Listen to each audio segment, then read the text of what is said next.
expanding democracy, even though we have a bourgeois democracy in the U.S. The only way that one can help to develop the kind of pro-democratic movement that we need is to take advantage of what already exists. So, you know, Cornell attempting to develop this party and running, I can't be opposed to that because I know the kinds of issues that he will in fact raise. He will raise the issues of peace. Um, he will raise the issues related to the continued grinding poverty we have in this country. And so, his voice and the issues he will raise, I think, can be a positive contribution to the national discourse that we have to have. Some people criticize him for not running as a Democrat, and that seems to be they don't understand Cornell's politics in terms of where he believes the country is and the complete capture of the Democratic Party by the neoliberal right finance capital. And so the only way, and we all see, we've been talking about the constrained spaces we have now for democratic discourse. So the only way you deal with that is to try to open it up so that we can try to expand it again a little bit and try to maintain it for as long as we can, because many of us believe, I believe, that the cutting edge of fascism in the U.S. is not just the Trumpians and those elements, as dangerous as they are. To me, the cutting edge of a particular kind of U.S. fascism is, in fact, the elements that control the Democratic Party, the neoliberal elements that control the Democrat Party. They are the ones that are developing a particular kind of fascism that people don't even seem to be able to recognize. So I think having Cornell as part of that discourse, part of that conversation, I think will be helpful. I'm not going to endorse anybody yet. I mean, I want to see a vigorous sort of debate. I think the electoral process is one in which radicals can contest if you have no illusions about its limitations, because what we're trying to do is get access to the public. So, and to raise the level of visibility on certain issues, to raise and transform consciousness. There's a debate that has been offered to RFK by Dr. Jill Stein. So this is an introduction to that. And let's play maybe 45 seconds of this to introduce this topic. Now, okay, some of my secular brothers and sisters say, well, Brother West, you're spending so much time with all of these Christians, and we tired of hearing about all of these Christians. And I say, I spend time with anybody I want to. I just spent time with my Muslim brothers in Houston. I'm meeting with the Buddhists. I met with Mormons. I'm meeting with the secular atheists. I'm a free man and will be a free man. And so when I hear all, and then it just takes off, and then people reflect on my past. Here come Peter down. You say X, Y, and Z. I said, no, Peter, come on, man, you broke up. One of the reasons why we didn't get along is because you were telling these lies about folk who I deeply love, and I trusted you, and that trust was shattered and so forth. That doesn't mean he's a demon. It just means I don't trust him. Same with Jill Stein. She became untrustworthy. She had arrogant attitudes towards folk who I'm concerned about. So I couldn't work with them in that context. It's just a human thing. I ain't out to demonize nobody. I don't want to act as if they're the devil. So with that said, the question with this debate coming up that's offered to RFK, the question I want to present with introducing our guest is, has Cornel West, with this smear, damaged Dr. Jill Stein's campaign? And our guest needs really no introduction. When people call us Jimmy Dorites, Jimmy Dore adjacent, we always wonder, why don't you call us Margaret Kimberly adjacent? Why don't you call us Ajamu Baraka adjacent? Because those are the people what we want and we strive and listen to and consider to be our elders. And that's why it felt fitting to have these two on. We're starting with Ajamu Baraka. How are you doing, sir? I'm doing good. Doing good. So glad to be here and honored that you all would allow me to participate in this anniversary. You all have a lot to be proud of. And so being a part of this is a real honor for me. Appreciate it, Thank brother. you. Absolutely. Honor to have you And here, Nick, for real. go ahead. And Nick is going to get into the debate part, but I just wanted to start here. We know you have a long-term friendship with Cornel West, so we're not, asking you to critique him in the way that we would necessarily have critiqued him. But what is your assessment of his critique of Dr. Jill Stein specifically, considering she's the one running in the Green Party? She's the one that, if you're thinking independent outside duopoly candidates, probably has the most likelihood to get on the most ballots. We don't consider RFK Jr. an option. So what say you to any of that, and what is your opinion on any part of that? Well, I think it was unfortunate that he made those comments. One of the things that people have to be aware of when you are in this dirty business of electoral politics, that your enemy today may have to be your friend tomorrow, and so you don't cut yourself off to anyone. So those comments were comments that were, a long line of unfortunate comments that started when our dear brother broke with the Green Party, when they decided that they're going to, in essence, dismantle an army they already had in place in order to build a new army, which all of us knew wasn't going to happen. And so these kinds of comments had just made his campaign more difficult than it really has to be. Because as you just said, the fact of the matter is that if there's going to be a third party option, people are going to go with that third party that is actually on the ballot lines. Because this year, I don't think people are perceiving this electoral cycle to be one in which there's a commitment to symbolic campaigns. That this, in fact, has to be seen as a real thrust for power, even if it doesn't result in the winning of the white people's house. But the protracted nature of this struggle is such that the line has to be that we've got to continue to build power. And so if one of the mechanisms for building power is participating in a certain way in this electoral process, then that's what we in fact do. So it's unfortunate that he has almost closed the door for any possibility of some kind of left unity process, if you will. And at this stage, at this moment in history, that was a very unwise position to take. It's almost like that was his goal the entire time.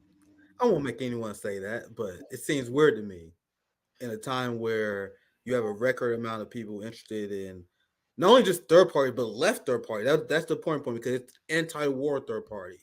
It's not there's a reason why all these neocon, no label third parties, no one give a fuck about that. But early pollings had Dr. West taking around 5 to 6% in battleground states, and this motherfucker panicked and decided to be a chaos agent against third parties, and we supposed to forgive him. Well, I'm not asking anyone to take the tone that I do, but I find it to be a gross sin, the inaction that you take. Remember the rant that I gave earlier? My position now, I don't care if snowflakes are upset about it. I think the left is in a position where failure is not an option. If you don't think you're ready to be a leader, don't raise your hand. If you do raise your hand and we decide you're a leader, failure is not an option. If you fail, you got some fucking plan to do. And the way that he divided and destroyed any possibility of an insurgent left-wing candidate is unforgivable to me.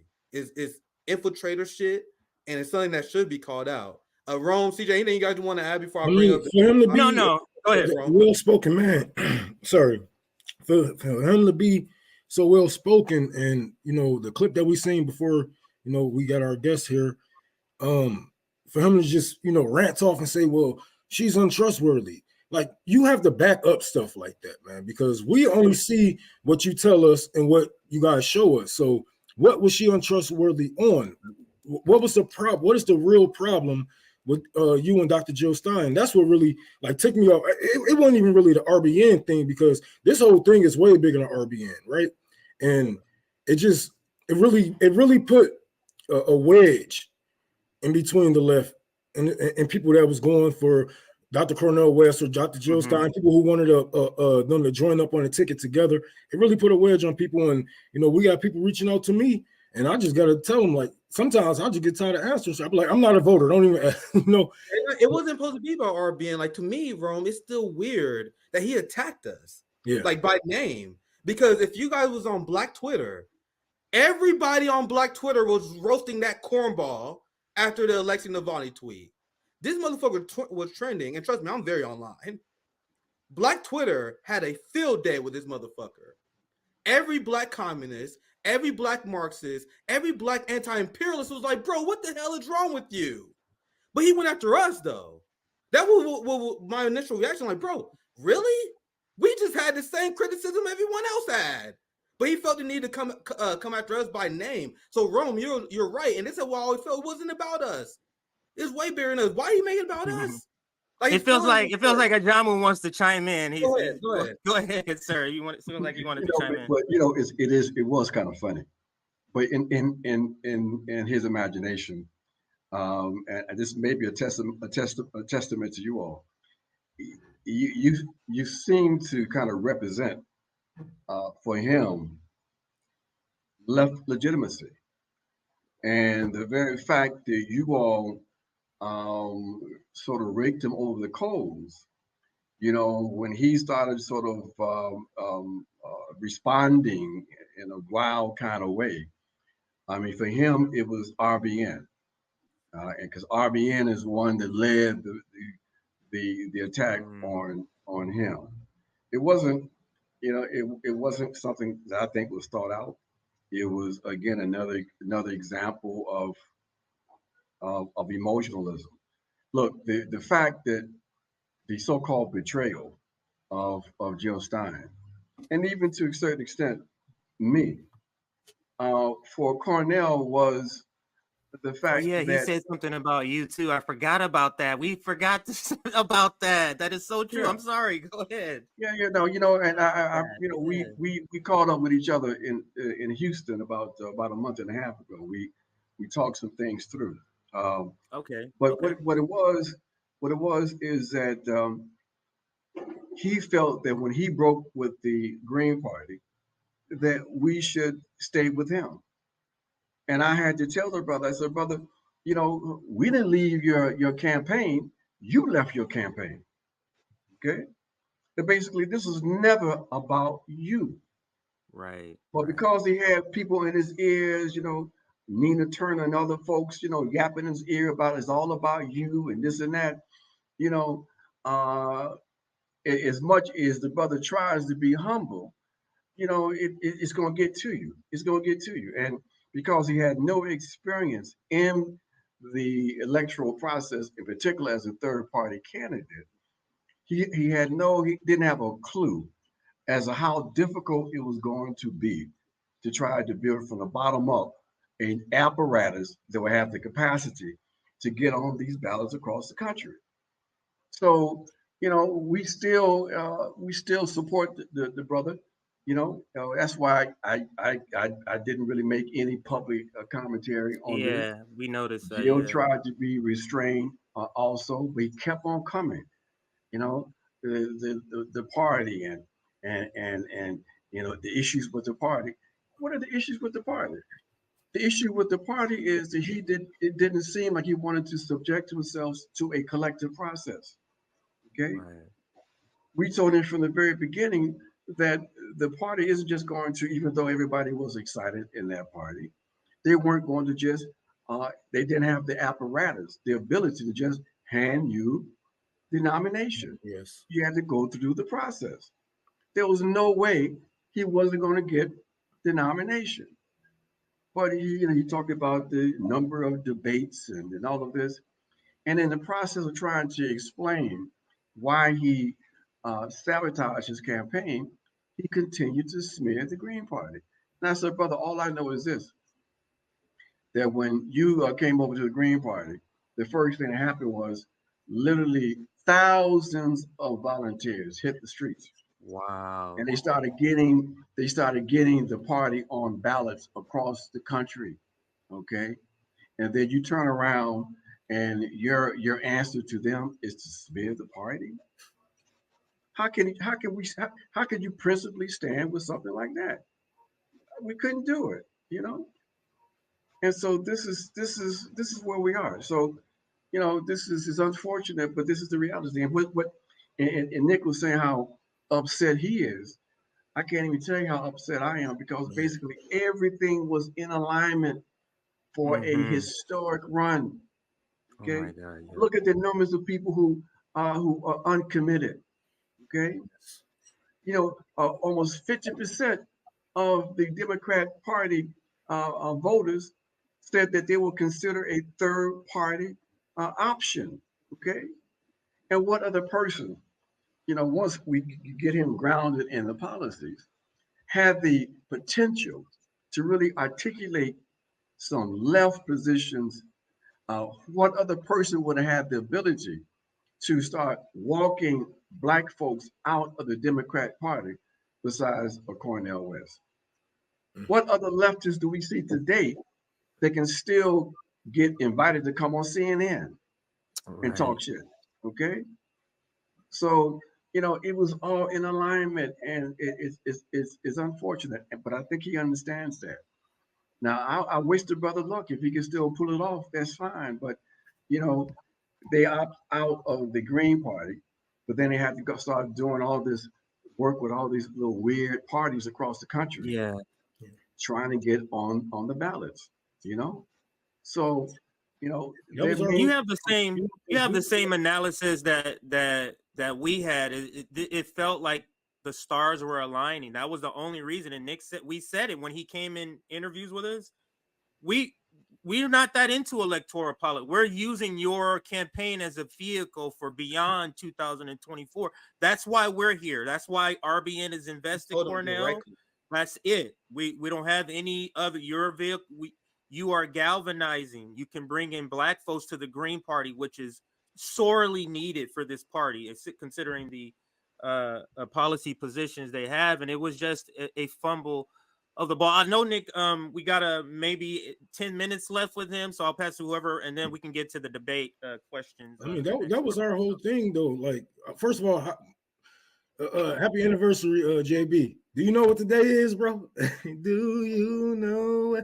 No, but it's a motherfucking anniversary. But that was our whole critique. Even though we went hard after he dissed us, I'm pretty sure he's seen my clap back and whatnot. But even though I said what I said, it was still like, what are you gonna do after this, right? Like, I still have concern for you. How are you going to get on these ballots? What party is going to help you move forward and push you here or there? And I don't know. Some people just can't take the criticism, even though that's what he asked from us. You know, and Nick already explained it. He wanted us to be an arm for him, you know what I'm saying, for his propaganda. But that's not going to happen, because even like me as a non-voter, I still meet up with third-party candidates. I have just met up with Dr. Joe Stein. I'm pretty sure I'm going to meet you pretty soon. I'm going to meet up with a lot of other parties out here in Michigan, because I want to know what power is being built around me, and how can I use these vehicles? You know what I'm saying? How can I, you know what I'm saying? How can I connect with these people, and we can use our connections to what we got? I might not be a voter, but I can push people your way who might have that political mindset, who might want to take these jobs, who might want to vote for you, whatever it may be. You know, because I'm pretty sure most of our audience are voters in some kind of way. So I can't look, hide this that. electoral process is nothing about, it's a strategic weapon. You know, you say you're not a voter.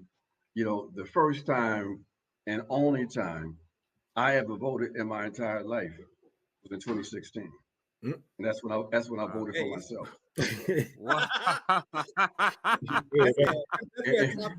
But check this out. When I went in to vote, you know, they asked you, do you need any assistance?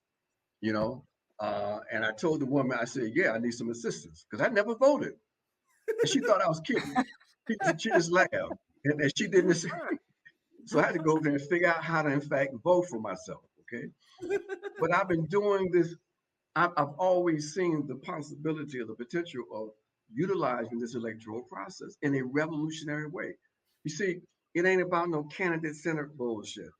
It's about, in particular, on the local levels, organizing to snatch local power when you see that opportunity as part of a larger, broader strategy for building power.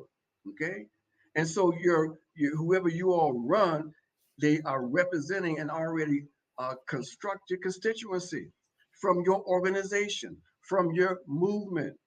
You know, but dear brother, it took him a moment to realize that this wasn't about him, and he had to shift his rhetoric to one that was more movement oriented, you know. So this is all about. I mean, we don't give a damn about this electoral process. This ain't gonna. We can't win, and they're not gonna seize power through this electoral process. We see right now from Gaza that basically these are criminals. Before they will give up power in any kind of way, they will murder all of us. Okay, Gaza is the turning point. There should be no illusions about the capacity for evil coming from those forces. Just to ask this, just for further clarification. Hello, Mr. Ajamu. I think this is my first time actually meeting you for the first time. But one of the things that I wanted to ask is, what are you saying that using the third party almost like a vehicle as a cudgel in order to increase more on the ground movement that could build dual power? Is that basically what you're saying? I'm saying that the task for organizations is in fact to build dual and contending power. And if part of your strategy is utilizing the electoral process, then so be it. But we have to build structures of power outside of the state, where you also have to be able to contend this with the state. It's about building power. So yes, it's part of a broader strategy. That's all. People need to think about it as the working class forming our own governments. I mean, this is a very important part of building a revolution. Like, you don't just have a revolution. We got to have our own proletarian government. That's why mutual aid is important. We provide our own social services. That's why we reject the pacifism of liberalism. We need to arm ourselves because we need to defend our own self-governing proletariat. And once we create a self-governing proletariat, then we can have our government, whoever you want your representative to be on the ballot. Like, whether that person, this is my vision, whether that person wins through their process is irrelevant. We have our own structures. We build our own independent mutual aid societies as we get ready for the revolution. It's a process that needs building.